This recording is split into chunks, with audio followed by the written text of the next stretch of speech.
জীৱন জীয়াবলৈ শিকোতেই মৃত্যুক সাৱটি ল'লে 4 যুৱকে।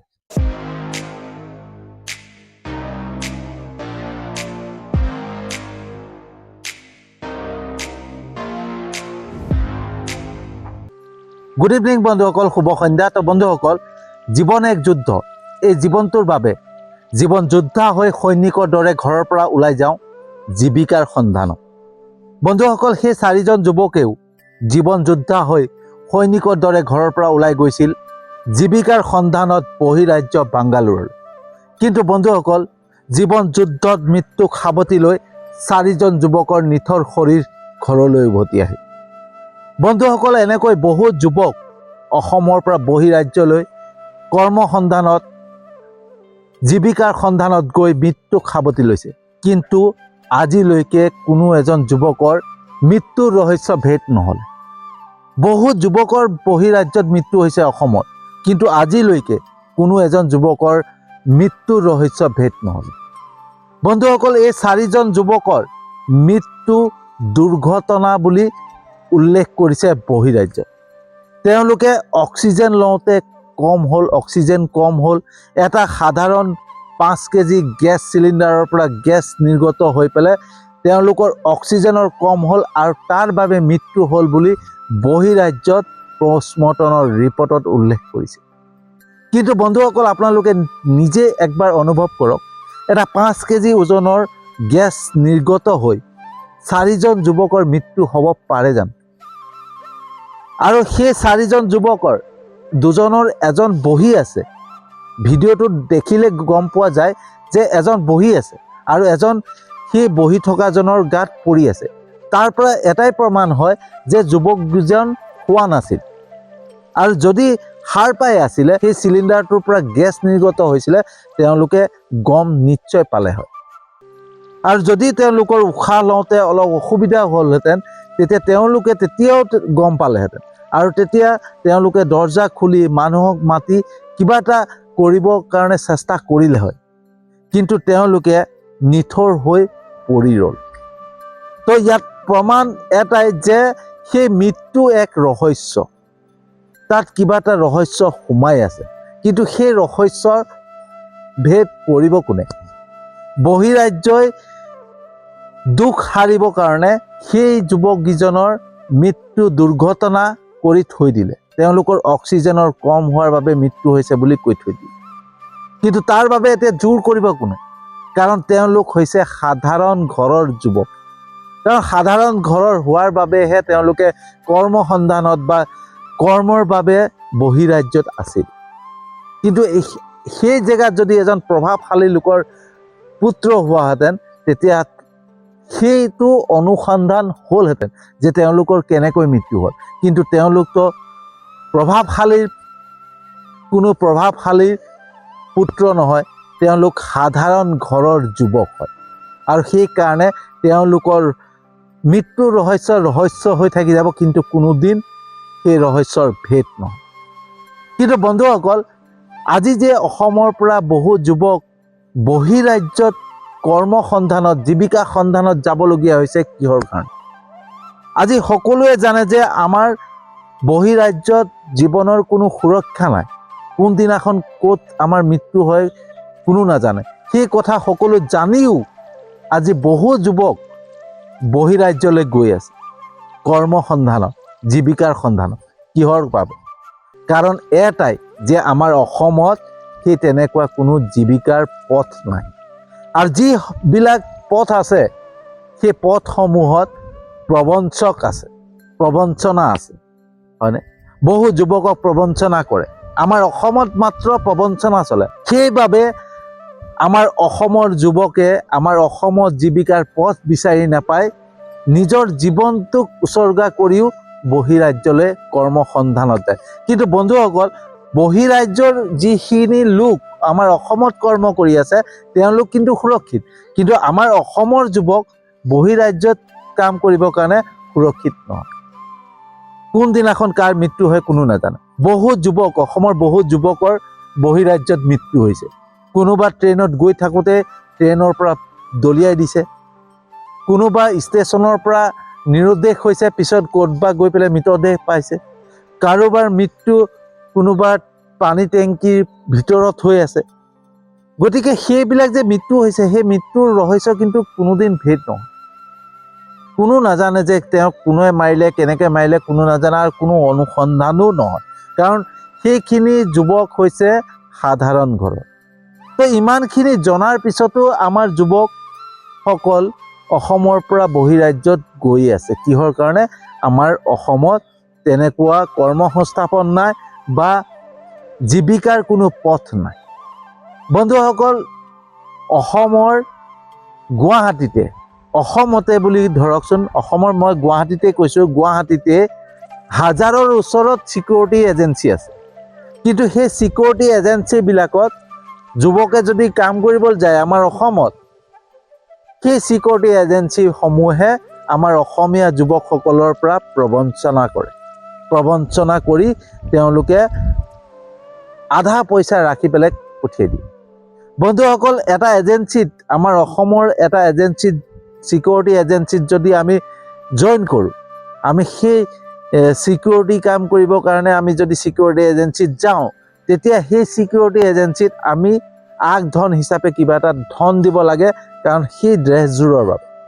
তাৰ উপৰিও নিজৰ voter ID, certificate, original copy তেওঁলোকৰ ওচৰত জমা ৰাখিব লাগে।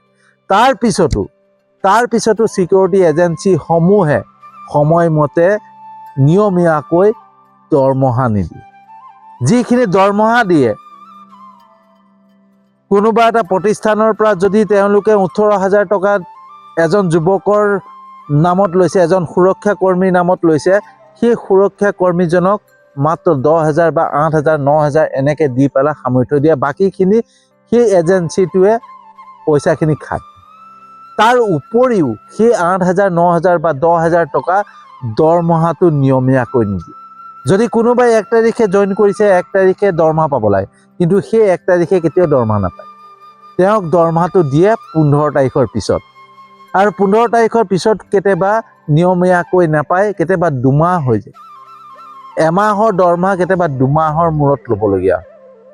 তো ইমানখিনি মানে অত্যাচাৰ বা ইমানখিনি প্ৰবঞ্চনা কৰাৰ বাবে আমাৰ অসমৰ যুৱকে অসমত চাকৰি নকৰি বহিৰাজ্যলৈ ঢাপলি মেলে, বহিৰাজ্যলৈ যায়।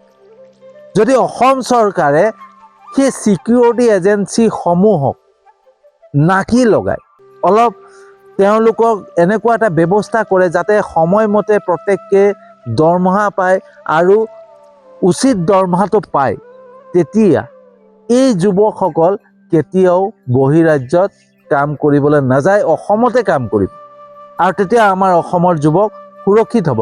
কিন্তু আমাৰ অসম চৰকাৰে সেইখিনি কাম কেতিয়াও নকৰে, কাৰণ সেই ছিকিউৰিটি এজেঞ্চিসমূহৰ পৰা কিবা এটা পায়, সেইটো কাৰণে কেতিয়াও নকৰে। যদি সেইখিনি অসম চৰকাৰে কৰিলেহেঁতেন নহয়, তেতিয়াহ'লে বহু যুৱক যুৱতীয়ে আজি কৰ্মসংস্থাপন পালেহেঁতেন, জীৱিকাৰ সন্ধান পালেহেঁতেন। সেই ছিকিউৰিটি এজেঞ্চিসমূহৰ আণ্ডাৰত বহু প্ৰতিষ্ঠান আছে, বহু বেংক আছে। আজি মেডিকেল কলেজে ডিষ্ট্ৰিক্টে মেডিকেল কলেজ হৈ গ'ল, আৰু সেই মেডিকেল কলেজসমূহত সুৰক্ষা কৰ্মীৰ প্ৰয়োজন হয়, কিন্তু সেই সুৰক্ষা কৰ্মীৰ দৰমহা কিমান পায় আপুনি এজন সুৰক্ষা কৰ্মীক সুধিবচোন, তেতিয়াই গম পাব।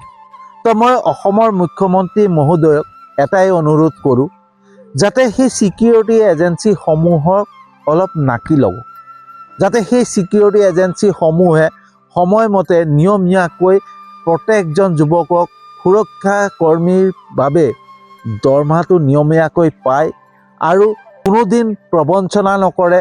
15 দিনৰ মূৰত দৰমহা দিব, সেই তেনেকুৱা ছিষ্টেম নহয়। 1 মাহৰ পইচা 1 তাৰিখে দৰমহা পাব, সেই তেনেকুৱা যদি ব্যৱস্থা কৰি দিয়ে অসমৰ মুখ্যমন্ত্ৰীয়ে, তেতিয়াহ'লে এই অসমৰ পৰা বহিৰাজ্যলৈ কাম বিচাৰি বা জীৱিকাৰ সন্ধানত যুৱক যুৱতী যোৱাৰ কোনো আৱশ্যকেই নহয়। বন্ধুসকল, বহুতে সেই 4জন যুৱকৰ মৃত্যুক লৈ পেলাই ৰাজনীতি খেলা আৰম্ভ কৰিছে, যে আমুকে উদ্যোগ কৰিব নিদিয়ে, আমুকে উদ্যোগ কৰিব নিদিয়াৰ কাৰণে বহিৰাজ্যত গৈছে। আজি অসমতে কিমান মানে ছিকিউৰিটি এজেঞ্চি আছে, সেই ছিকিউৰিটি এজেঞ্চিবিলাক এনেই চলি আছে নেকি? 1000টা ছিকিউৰিটি এজেঞ্চি আছে গুৱাহাটীৰ ভিতৰত, সেই হাজাৰটা ছিকিউৰিটি এজেঞ্চিত যিমানখিনি যুৱকে কাম কৰে, যুৱক যুৱতীয়ে কাম কৰে, সকলোৱে প্ৰবঞ্চনাৰ বলি হয়।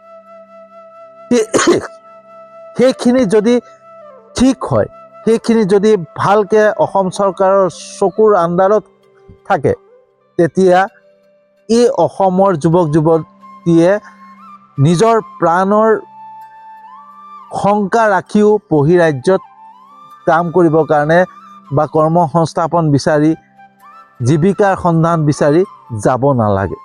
তো বন্ধুসকল, মই এটাই অসম চৰকাৰক এটাই অনুৰোধ কৰোঁ আৰু মাননীয় মুখ্যমন্ত্ৰী হিমন্ত বিশ্ব শৰ্মা ডাঙৰীয়াক এটাই অনুৰোধ কৰোঁ যে যিবিলাক ছিকিউৰিটি এজেঞ্চি গুৱাহাটীৰ ভিতৰত আছে, সেই ছিকিউৰিটি এজেঞ্চিসমূহক অকণমান যাতে আপোনালোকে চাই আৰু তেওঁলোকে যাতে নিয়মীয়াকৈ দৰমহাটো দিয়ে, কোনো আগধন নলয়, তেতিয়া চাব আমাৰ অসমৰ যুৱক বাহিৰলৈ যাবলগীয়া নহয় আৰু কোনো মৃত্যু মুখত নপৰে। তো সেই ব্যৱস্থা যাতে অসমৰ মুখ্যমন্ত্ৰী মহোদয়ে কৰে, সেয়ে অনুৰোধ থাকিল। তো বন্ধুসকল, আজি বহু যুৱক যুৱতী অসমৰ বাহিৰত গৈ পেলাই মৰিছে, মৃত্যু মুখত পৰিছে, কাৰোবাৰ হত্যা হৈছে, কাৰোবাৰ ৰহস্যজনক মৃত্যু হৈছে। গতিকে সেইখিনি কোনোদিন মানে অনুসন্ধান নহয়, কোনো ৰহস্যৰ ভেদ নহয়, সেইটো মই জানোৱেই। কিন্তু এটাই অনুৰোধ সকলোকে, যাতে অসমত থাকিয়ে কিবা এটা কৰাৰ চেষ্টা কৰে আৰু অসমৰ ৰাইজেও সহযোগ কৰে আৰু অসমৰ মুখ্যমন্ত্ৰী মহোদয়ে যাতে সেইখিনি ব্যৱস্থা কৰে। সেই ছিকিউৰিটি এজেঞ্চিবিলাকক, অসমত যিখিনি ছিকিউৰিটি এজেঞ্চি আছে, সকলো ছিকিউৰিটি এজেঞ্চি বহিৰাগতে চলাই আছে আৰু সেই ছিকিউৰিটি এজেঞ্চিসমূহ যদি ভালকৈ চলায়, ভালকৈ নিয়মীয়াকৈ যদি যুৱক যুৱতীক দৰমহাটো দিয়ে, তেতিয়াহ'লে কোনো প্ৰবঞ্চনা নকৰে, কোনো অসুবিধাৰ সন্মুখীন নহয়, তেতিয়া সেই যুৱক যুৱতীসকলে ইয়াতে অসমতে কাম কৰিব পাৰিব, হয়নে? তো বন্ধুসকল, কেনেকুৱা লাগিলে জনাব। যদি সঁচাকৈ ভাল লাগিছে, যিমান পাৰে শ্বেয়াৰ কৰিব। মই এটাই কাৰণে শ্বেয়াৰ কৰিব কৈ আছোঁ, যাতে এই ভিডিঅ'টোত যদি পায় মুখ্যমন্ত্ৰী মহোদয়, সেই ছিকিউৰিটি এজেঞ্চিসমূহক, অসমত যিখিনি ছিকিউৰিটি এজেঞ্চি আছে, সেই সমূহক যদি নাকি লগায়, তেতিয়াহ'লে বহুত যুৱক যুৱতীয়ে এই অসমতে চাকৰি কৰিব পাৰিব, অসমতে কৰ্মসংস্থাপন পাব, হয়নে? সেইকাৰণে যিমান পাৰে ভিডিঅ'টো শ্বেয়াৰ কৰিব। মই জানো আপোনালোকে মোৰ ভিডিঅ' চাই লাইক কমেণ্ট কৰে, শ্বেয়াৰ কৰে, মোৰ ইউটিউব চেনেলটোতো ছাবস্ক্ৰাইব কৰিছে, মোৰ ফেচবুক প্ৰফাইলতো ফ'ল' কৰিছে, তাৰ বাবে আপোনালোকক আন্তৰিক ধন্যবাদ জনাইছোঁ।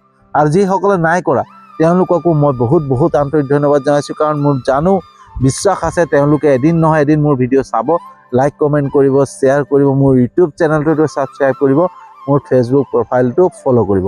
সেই বিশ্বাসেৰে আজিৰ ভিডিঅ'টো সামৰণি মাৰিছোঁ, আৰু এটা নতুন বিষয়বস্তু লৈ আহি আছোঁ।